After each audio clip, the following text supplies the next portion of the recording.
By standing together, we can build a resilient and sustainable sub-regional community that serves better our states and citizens, building an ECOWAS of the people, a sub-region in which its citizens can move freely, engage in trade and investment with efficient cross-border infrastructure of roads, railways, energy, telecommunications, etc. These will not only contribute to peace and security, but also to shared prosperity. Enwachi enwopenyinu echiremu ese ECOWAS for womo ayi amahuduo mienu amampenifo ne dikan ye Togo mampenifo arenyasimbe ena Senegal mampenyi President Bassirou Diomaye Faye womo mienu nyina na eba bebuadi animu se aman no a womo te womo hu free ECOWAS ho ya womo kote Alliance of Sahel State no ye besan atwe womo ababedom ECOWAS biem na womo wa rehemu se sa na montuo no eso ebeba mfaso kese. It will also make ECOWAS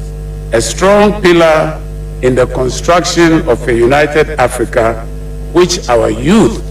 today so much cherish. Ene ya yekoti esesi no Kane United Nations anamusini Emma West Africa and Sahel region Dr. Mohammed Ibn Chambers. Na Jumedi ya Economic Community of West African State ECOWAS for one so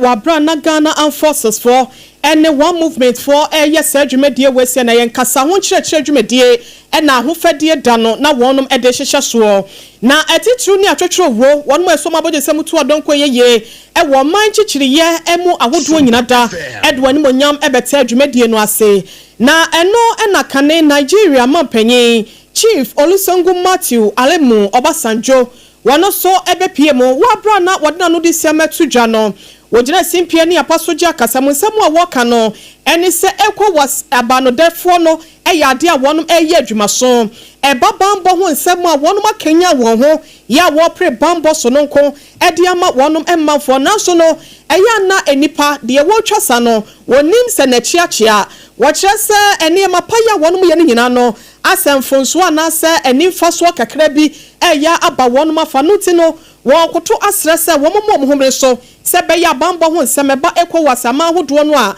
ebetimi agina fa pempapa so na wode ensem atudwa biem no ena wo kyerema kwa akosi se wo hwe nansem Niger man mu a ene eye ECOWAS aman bi te se Mali Burkina Faso ene eye de aka no a wonom akwa yese mampanya hodo ye ekoso wo no edwa no eye ade a military for ena etake over say wose ni nyina no ye ntrenebo ye wose ECOWAS mpanyimfo no ema wo homene so no ye bibi etimi de fa ho.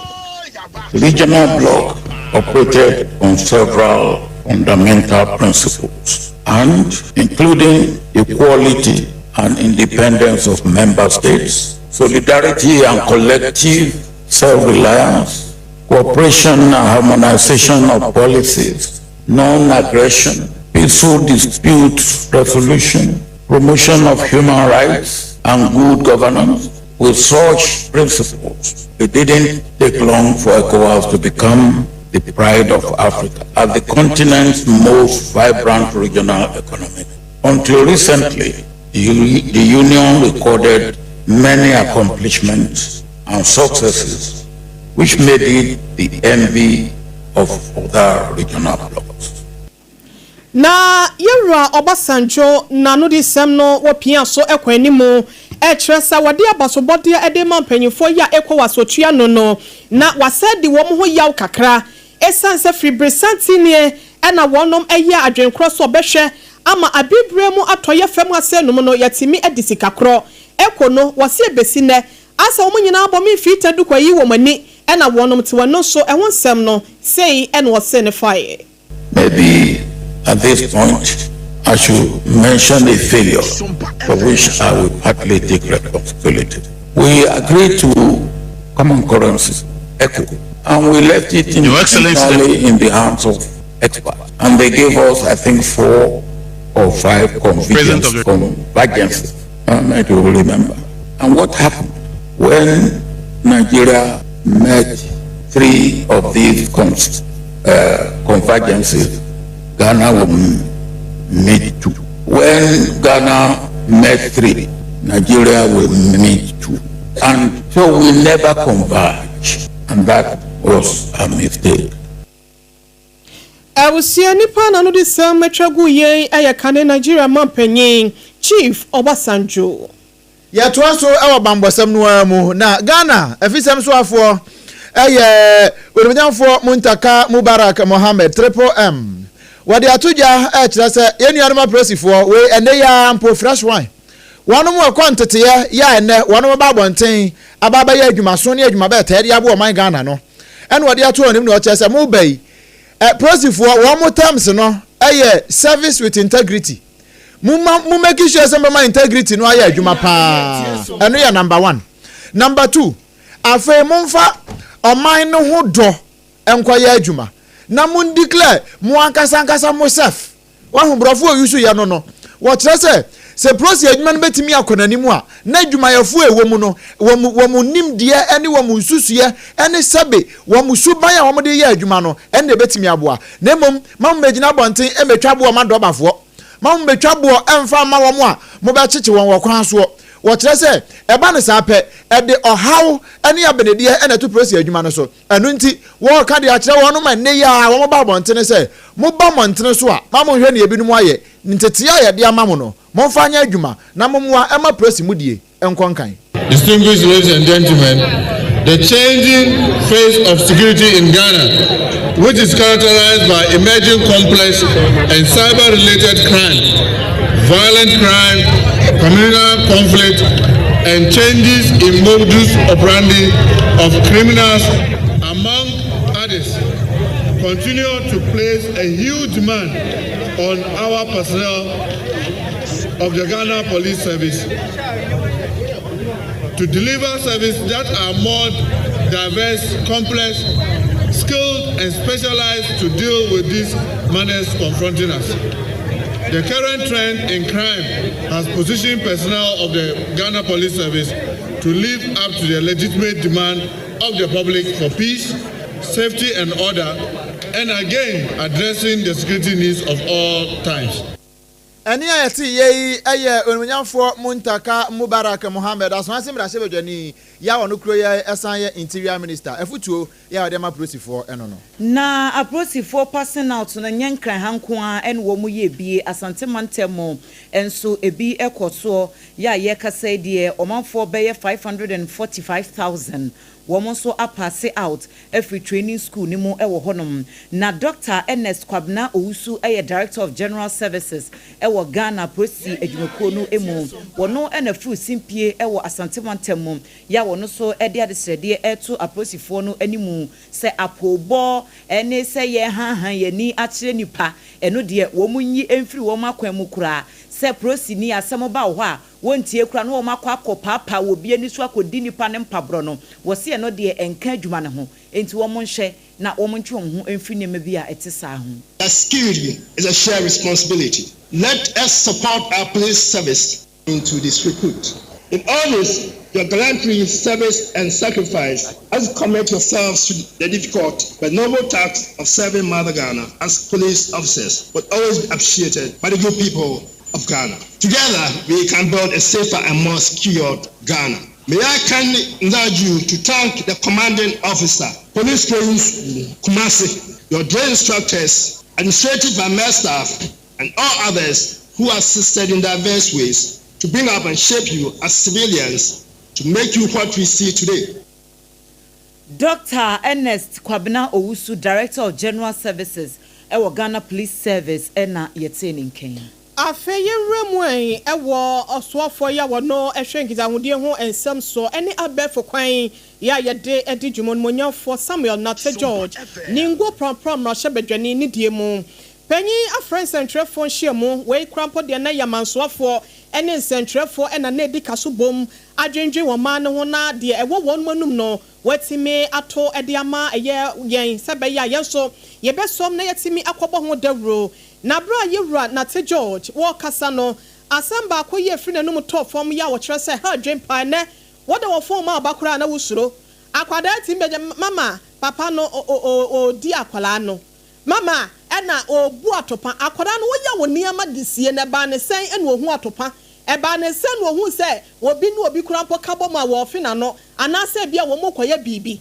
na no ɛna ɔkyerɛ sɛ ɛyɛ agensam TikTok ahodoɔ so ɛnɛ enkwafo accountum ɛne don't call me tonga ni o tonga papa wo pɛ sɛ wo di tonga papa ɛne agye number ɛne 02 den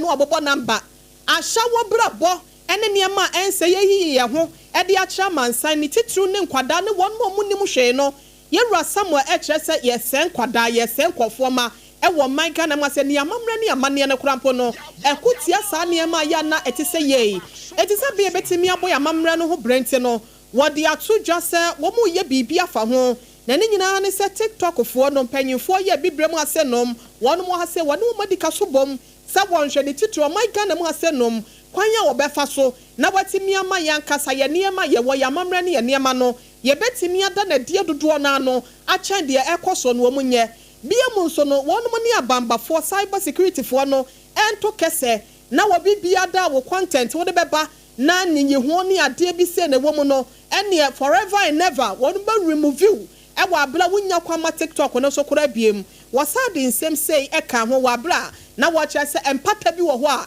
ɛwɔ sɛ Ghana foɔ yɛ wɔn so yɛ creators ne content creators no wɔn saka every TikTok foɔ hɔ. Scammers on TikTok again that I spoke about content moderation on the platform, and we even directed the Cybersecurity Authority to take active steps against people who are engaged in unwholesome content. We have a POC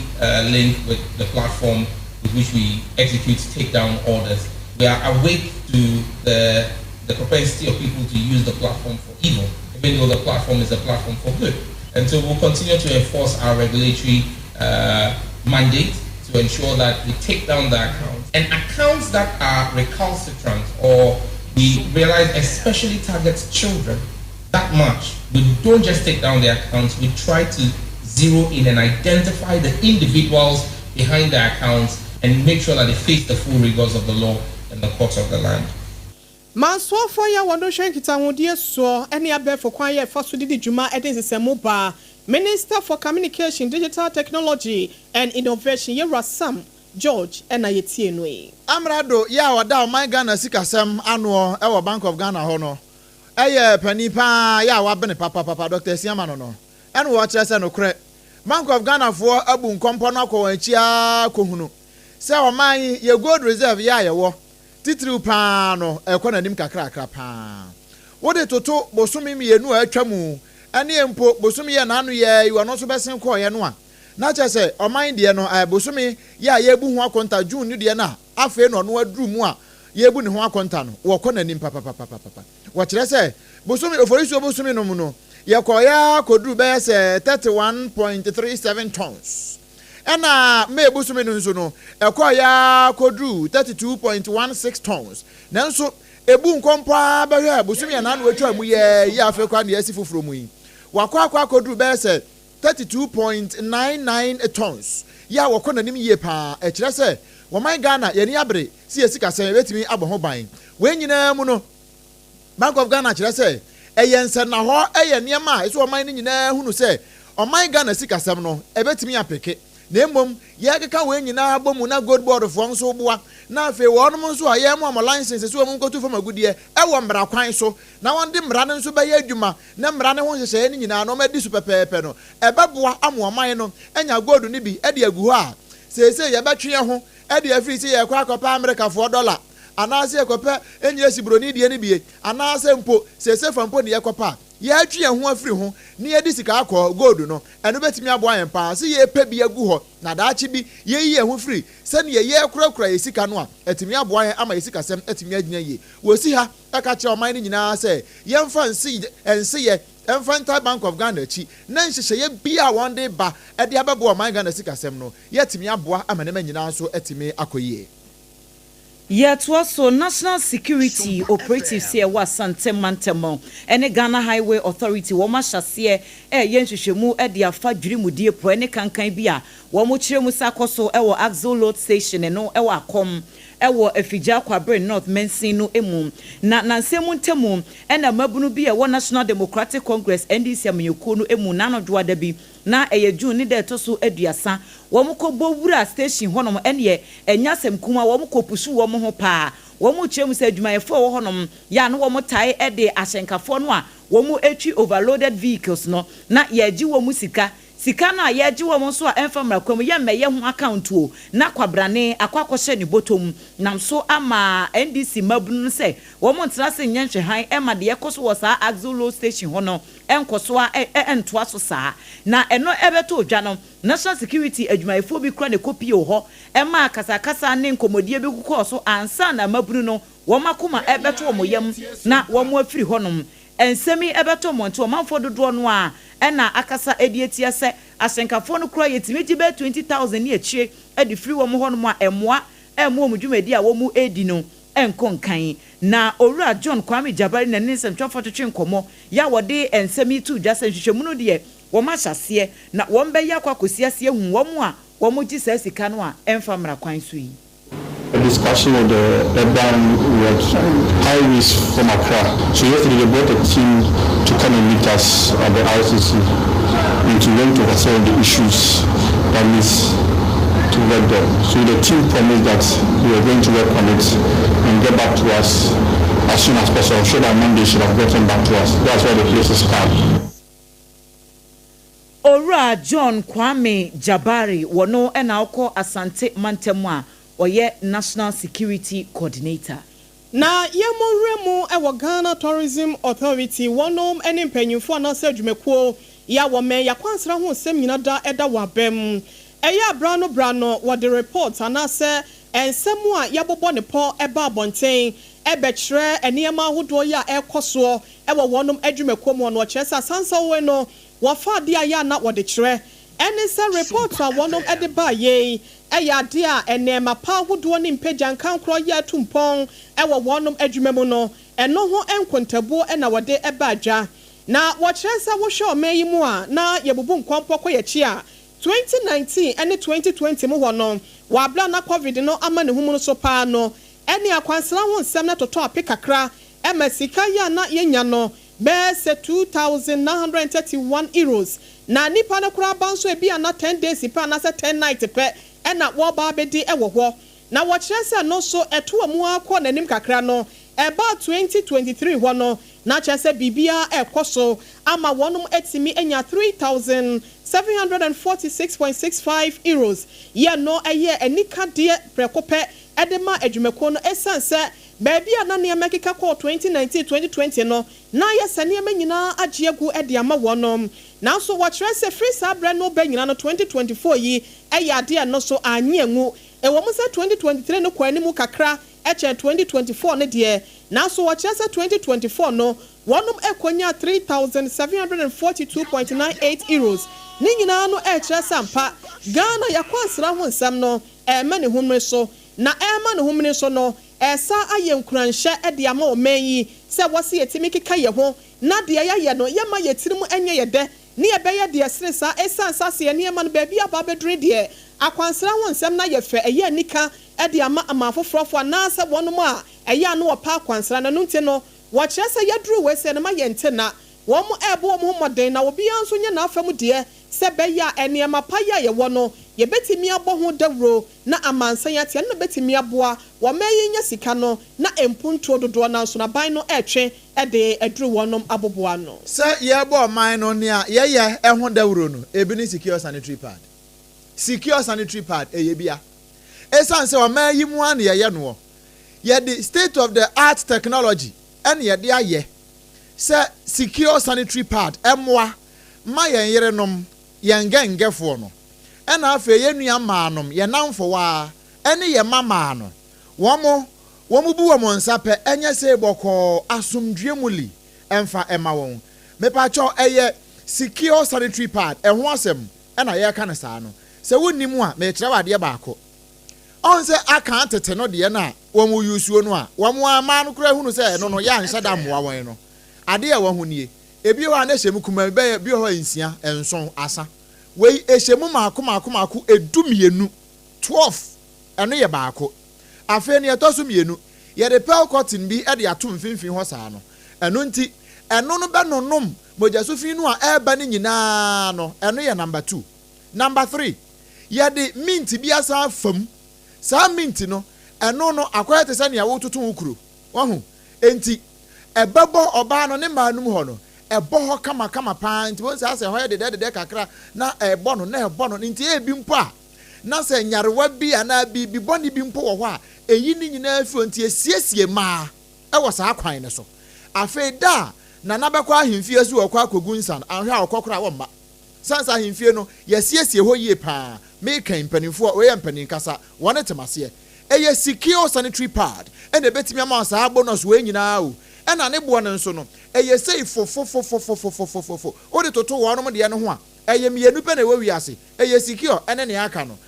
no nso so no a ɛno nso so asan yɛ boakye bi din ɛno nti pɛ secure na brabɔ no nyɛ secure ɛmfama wo ɛno nso nea asan yɛ no wɔ man Ghana mu a yɛahwɛ yɛ condition mu ɛne yɛde ayɛ secure sanitary pad ɛyɛ papapaa sɛ wopɛ bi atɔ a shop ahodoɔ mall ahodoɔ provision store ɛna table sofoɔ no sɛ ntosifoɔ no nyinaa kwa so wɔn nya bia wɔn de bɛsisi wɔn nkyɛn ɛne otontosi ano agye kakra na wagye no nso bi na ade aka ho anye bia wɔ ba wo nuanom wɔ fie na ade bi akɔma wɔn bɛɛma upie na sɛ wɔ ba nea wotɔ de abrɛ wɔ ba na ma na ni agye no ɛyɛ secure sanitary pad ɛyɛ afa bi ka ho wɔbɛda wase yie paa mo a mo asante mantam no ne nkwado no yɛ a momfa mo ne nkyerɛ mu ɛwɔ mama excellent cosmetics wɔwɔ adum pz ɛna wɔsan so wɔ baako ɛwɔ kwada so estate taxi station hɔ no a old asampa pharmacy kwan no mu hɔ no ɛhɔ a na wɔbutuo from my excellent wɔ wei so 0243 862 158 0243 862 158 na wɔn nso wɔabrabɔ no ɛnyɛ so secured ɛmfa ɛma wo sɛ nyarewa bi tete wo na wo hunu baabi a wɔn famfa ɛba a wo so akyɛ nanso da bia na yɛ ɔhaw adwendwen ɛda wo so a mepakyɛ otie me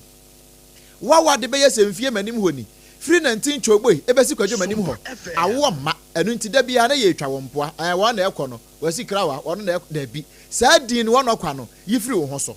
afei bɛma wɔn nso so nneɛma nkɔ yie wɔ mpam wode bɔ ani a na wabu 69 na woda fam sɛ ya twɔn ɛmoa saa deɛ no nyɛ entini no a ɛsɛ sɛ pɔmpe mogya no ntini ne emu asisi ntɛma ntini ne ntimi nkɔ yie ɛnneɛma ntimi nkɔ yie mfa ma wo wasaabo ɛho haw paa ɛna ɛha wo anaasɛ wo kidney no ɛna problem aba mu a mepakyɛw paa brɛbo no mu deɛ no ne nyinaa bie na ɛha wo a fa w'ani kyerɛ mu baabi a yadeɛ ne last stop no ɛyɛ end point homeopathy clinic ɛhɔ na wobɛtumi anya kudu aka sɛ I am free ɛsiane sɛ woduru hɔ a wɔn ho bɛtɔw woduru hɔ a Dr. ADWOA ASARE ɛne wɔn mu a na dɔkitafoɔ ne anɛɛsefoɔ na wɔn nyinaa bɛhwɛ wo ama wɔ haw a ɛwɔ wo soɔ animguase a wɔregye no yɛyi ne nyinaa ɛde afiri wo ho so ɛyɛ end point homeopathy clinic ɛhɔ na mekamfo de ama wɔ yɛkyerɛ kwan ɛwɔ Kumase no yɛwɔ Kronoma Bohia ɛhɔ a ɛne ebutuo ɛna afei wobɛduru nkran ha nso a Spinters Road ɛhɔ nso yɛ butu hɔ afei Tema nso yɛ wɔ hɔ kowa na so dan n'akyi hɔ no a hɔ nso yɛ wɔ hɔ afei Takoradi nso hensa ɛne Jasper filling station hɔ no a hɔ nso yɛ butu hɔ mesrɛ wo agye numbers yi na yɛ ana ne yɛn abɔ nkɔmmɔ why 0244 867 068 0244 867 068 ɛna afei 0274 234 321 0274 234 321 na one Dr. ADWOA ASARE abo enkomo afei wanhwe yie pɛ onse wona mo na ase wachia wachia free yamponten mra so ebesi na mre yi ugu so chia esan se entini bi efiri oto ase ho no ede fa usire mu a besi unan kokom eya na emu ta atwetwe pa enti utena se anu wa sugar e na aka wo ho ama wachia chia me pa chawo ba bia obetimi anya no yie eye bia ye ba akopɛ eye 21st clinic 21st clinic deɛ wobi anim sɛ free oba deɛ ahyasia de besi neyi wono pɛ ɛna ɔyɛ alpha omega ɛwɔ saa yade a meka ho asɛm yɛ frɛ ne sciatica o nanso nea obetimi ahwɛ wo ɛyi saa ɔhaw na free ho so no ɛyɛ 21st clinic fo ne kyerɛ mu ɛwɔ yɛ nkrabata hodo a yɛato pete wɔ manga na mu nyinaa no ukodu hɔ pɛ o se o te sɛ sompa fm fo sɛ entini bi a ɛha me wɔ meto ase yaw bi a meteɛ ɛwɔ mesire mu ɛne misisi mu nyinaa no mobetimi aboa me wɔn beyi ne nyinaa de afiri hɔ na bibia atu atwa na afei watimi atena se asomdwe mu na bibia atimi akɔnkan gye numbers yi na frɛ why na afei onso so one mpani ɛmɔ nkɔmɔ 0540 311 311 0540 311 311 na one empani enkasa omada urumenti ene yetimi tena se na ye kasa eye holiday de yemfa sedama won na yentwa hu simamra ye bape kase na eto aso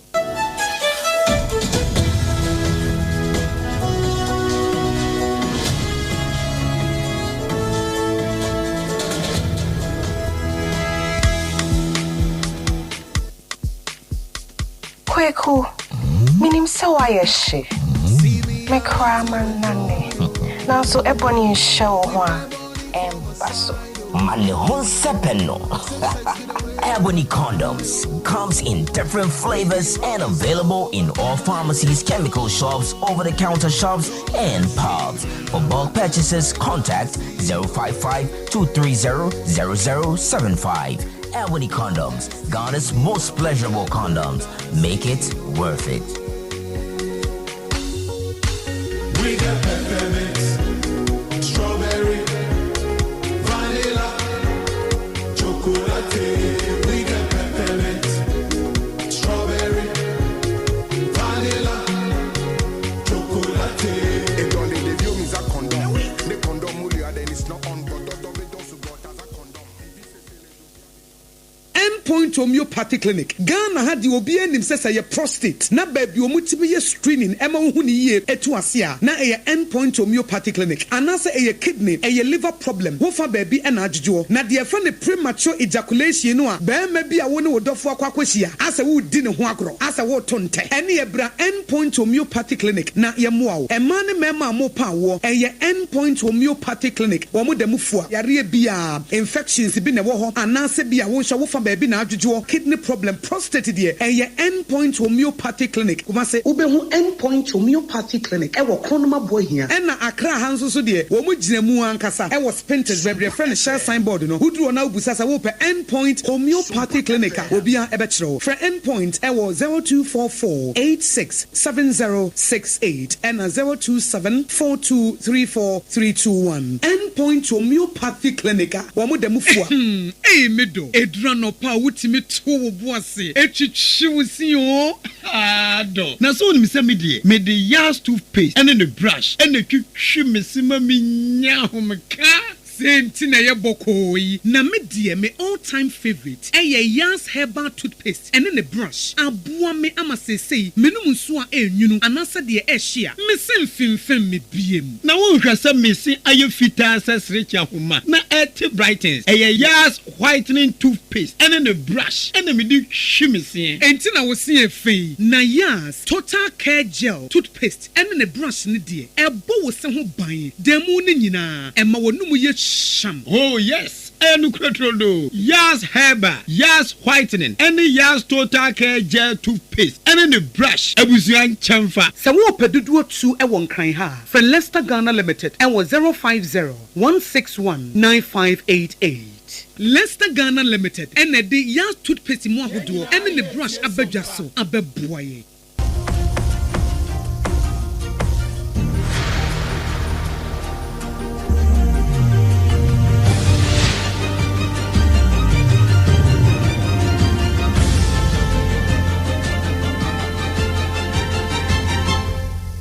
TV Emma Akatuapa. In fact, Emma Akatuapa na so de obegina asase so ha ya sanse wo som asase so eya wo som so asomsompa ye to akase ne so ni akwa akopie mu e wo NPP wonom akache osno kokrokwa amanyokuo no emaburu do mfrefo edema amanyokuo no eye Abdul Salam Mustafa wo de atojo kire se wono ene ne mabunu ye wo NPP mu no wo mo ahepeteta kramu din ehunu se ade a Ghana ban eye titru pa ene iyokofo wono eye no emfamra kwan so enye ene se bosumi etwa mu no ne da na etoso edu enum ena pani a na wono eda bafa stock ano CEO kane no eye Abdul Wahab Hanan wamo eche no wamo che no ene akokọ otokrampo ama one ne yire nyina akọ otokra ma won bail ne yire no kwa to ma no bail na da ne so no eye 30 million Ghana cedis wono de one wa meet bail conditions ni nyina nto wo fie ye ja wo pen kwanda wa bi amanfra papa abone ho nanso ne kunu ye fe ne se Abdul Wahab Hanan de efri sa abre no ede besi nei wogusu da yokofo akache efri 25th June ede besi ne 4th July wogusu da yokofo akache and was say I mean how ye de 60 million Ghana cedis bail and a 2 ni 3 so one more meeting bail conditions ni nyina na nso Abdul wey Salam Mustafa na ka say yo what say yokofo one de kwamene status bi and one de delay papa no ama besi ne omo beso mbeja papa na ko enam so ama mabu no bi krampo akobodompem e we yokofo ka chi mpre bebre say wo munya papa no e ma ne nkofie na nso yokofo abomi free taduku eno na Abdul Salam Mustafa che say sa de we say enye kra. Yoko picked up Alhaji Hanan, former Buffer Stock CEO, last week Wednesday, and have been keeping him from Wednesday. As at this moment we are speaking, they are still keeping him. One, they've gone past the lawfully mandated 48 hours, which the Constitution guarantees everybody's liberties. And what is making this sickening is the bail conditions. You give a bail to the tune of 30 million to the wife, and the main person 60 million. Even if they have broken the vote of Bank of Ghana, you will not be putting these charges on them. So we are saying that one, it is excessive, it is outrageous, and it is senseless, because he will not run away. Because one ko baby a one mu kura no wonya na nyisu obetu kwan po. Enti adenti na mo de na hyema ka che saa. Wei eye Abdul Salam Mustafa mabru don frefo edema NPP amonyoko no.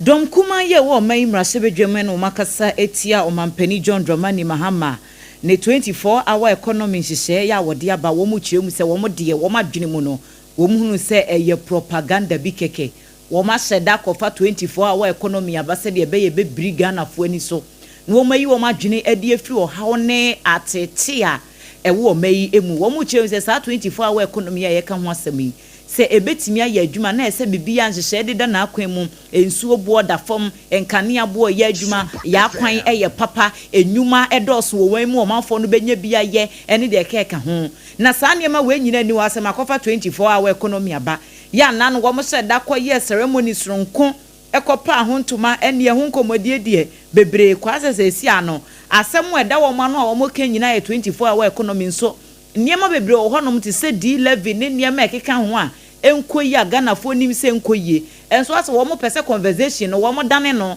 no mo ko ba bia 24-hour na yi Ghana fo adwene edi firi o hawa e wo mai mu Alexander Fenyomaken eye dom kuma no ba no deni yenti nsem a wo de tuja. Mr. Speaker, now they are so-called 24-hour economy. They launched it without due regard to Parliament, and Honorable Abibi Drisu emphasized that. But I will give some details. Now you say that the 24-hour economy policy will require 4 billion. Meanwhile, you've only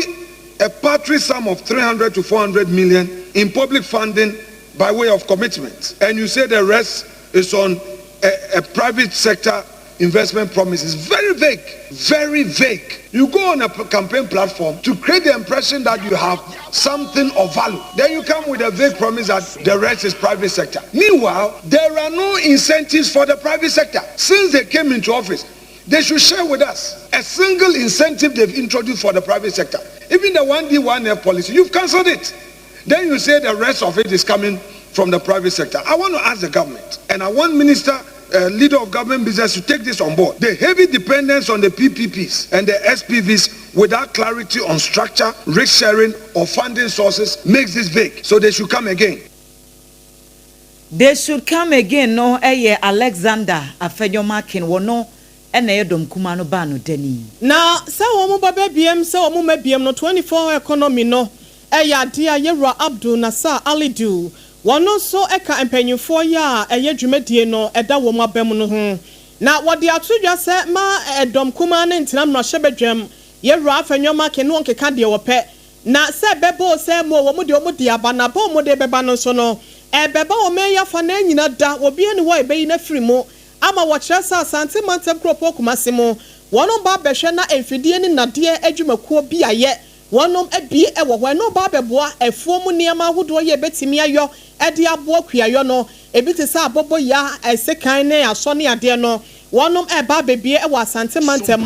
na wo kyerɛ se edon na ani se wonom nyina yakoro na wonom kyerɛ se be ya se ni suade hunu eni tirimo papa pay ebetimi abam amankoso nso eni yedie aye Ghana fo echefa yenkonkotie bra na wode amanebo ebo nsentrefo. So under Make 24, we start off with machinery and fabrication. The idea under machinery and fabrication is to start producing the things that we need for our farms. The threshers that he talked about, the plows, the aboboyas, and all of those things. If you go to the Gratis website, there's a long list of about 140 things that we can make over here. Unfortunately, Gratis is almost there, and we are not making good use of all of this technology. So it's under metals and fabrication, machinery and fabrication, we want to get to the stage where we are actually producing this. So as part of that, we are looking to set up a machinery. Kumasi is where if you go to Swami, you have all sorts of technology that's actually over there. So let's move it forward rather than just use it to reassemble things that have been assembled. Let's use it to actually make. And Nadia Fie Kumasi dear and no one Swami magazine and Tiano. And a one HS machinery park USA no one airquako be a one near Yatin on Kane Ayera Abdul Nazar. Ye trouble sompo near South Africa. Arahosam ato South Africa near be mine any Viasia Mansan and say Can South Africa Mampania Bedi actually I friend said David Mabuza Niayati and say Papai Watwayanum Ewonohwa Wafana Bagi Atwan and Ananum and Abofo. Now I know Waboya pa Emma and Pre Mampani Osia Benya so His Excellency Cyril Ramaphosa Wakahubi and a Papai Obedia Benya Ewo South Africa Mino Emu Papai Waboa pa William Finchiano Ediosia and 64 years. What you say? Wadi Mampani Abedi Cheno a free Afim Pinu any Edungwache Edi 12 Edi Babesi Afim Pinu any Edionu Miensa 2018 Edibesi 2023 and Waboa Yenso Emma Cyril Ramaphosa 2017 bra na wa prese eye ANC party no wababedi won kan no wono so boa pa e ba papa yi e be kita franka e de ma ANC amnyoko no na wo kire se ade enam so e ma ne wo e ba ye de besi ne wo muguso ya wo mo eye nhwemu no ana nso mire mu ho no na ne ho mfa no e ma wokoya akopie mu e wo Moscow eye Russia se wo kwa akopie ayarehwe enumu ena enrada edibesi ne yate na se papa oda ya wansore akoya awrehosem ama me no ka sei ukopie mu e South Africa franka nyina abudichi abuanimu abehye mfimfin ye nam so ma papa yi wonugusu esu no a akoya awrehosem pa we so ena ye gina na ene kase ya ede besom wo na secure sanitary pad adawroma wo so ya sene em ye de som wo no ye de nyina ede asie ena nsem wa ede besom no se bi afei eno aso ofidi a ebi ene se akwanhyia bi asi ewo mankranso ne sunyan kwantempo so ama nipa bieno ahwe wo monkwa bambo jumani bia no odi ne juma ewo national insurance scheme no mo eya de a Accra Circuit Court wa hemfie so nsa won kwadam na wonye adwumaden ewo kro no bo ho Justice Esanyo Jamefe edane nuanom afoforo ya ayadwo atumu anamu e de ahyebo se wono beboa ama embra ayadwuma wo mai mo ECOWAS enhyiamu kese bi akoso ama empenifo de atuja se hubehia se enkabom ebeye adwuma sanso enakane Nigeria mampanyin Yewra Obasanjo edi ato eye ECOWAS empenyifo nim se wonhwe se beya bambo ho nsem ene yesika kro ya ekase ebedi wo hase no mo no ye nyina yetimi adru saatiri mu pono ho wa mono ne nsem mu no so no akane mampanyin abedi ati edema South Africa opani David Mabuza wato ayanom ewo no ho ai no so yedi mu arekosem ene mu nsem nyina edi abrewo na afufuro bi eka ho ena yede kasebo no ebremu awie yi na yenom a yebekinkan ye ede emaamo yenko Facebook mra na yenkinkan messages ni bi ansana yatoa so na channel so say Hajia special local foods wono nadaroma ena messages no wotimi eso yasene a yede ebremu engineer edi frishama ena aba we say congratulations enkoma honorable Dr. Grace Ayensu Dankwa MP for Esikado Ketan abato empeswa so ono ena wo mayi ni se minister designate abedi echiwe ema apomudin atena ye no ohene na message bi se SOMPA FM de mo ena mo ye the best ye that keep serving the nation with positive information and authentic news. Isaac Opon asemwa enso assendi love bebre yenso yeda say commensa pillar 2 say happy holiday to Ghanaians, especially Olunyamfo Naomi Owusu, next Greater Accra Regional Women Organizer hopeful and Hajia Safia Mohammed yo yeda mwase kakra a free Facebook and so by Hajia special local foods ewo hacho and kan heya ofa dome kwan no eswa na ubehunu no 0246359921 0246359921 Shannon so sir secure sanitary pad na dawroma eno ma akase ni nyina eye so secured endpoint homeopathy clinic enso ebo ne chidom na 21st clinic the sciatica commandant the sciatica expert wono so ebebo aye ma ne nyina etimi ekọ enkan kase itwa no ho ewo nkran ha sei SOMPA 106.5 FM Accra Ekobudichi ewo 93.1 FM ewo Kumase enafe ayiko 100.9 eno so Kumase Adamfopa radio ewo Paris Abrochimemu France hono no enafe 101.1 eye SOMPA Takwa de eye 103.3 106.1 ewo Tachima 98.9 ewo Sunyan enafe 90.7 won Kranza 101.3 enso ewo Doma ena odi koda na so uhu yente yenka na ye SOMPA FM me pa cho Facebook no ba bi radio messages ni edi free ba no eye SOMPA 106.5 FM Accra ena YouTube de no enso eye SOMPA FM live ensema wotie ni nyina no ubenya ni nyina bia kenkan de sofo mu ewo www.sompaonline.com ya no mo e ba be se kase ede ma ho no eye me obrempong na kwaku ampoma minimini ama ADWOA ASARE ENAFE Oheneyere mame ekwia yeboa esiama bronya abrewatia ye sori adwaso na ansa na naseda enkofama wo a woje brani adaje na utie ye sori de akosua enhra obapa wo ba beje adwa na mobro wa sem dwumedie no wo de atoa so e de ama won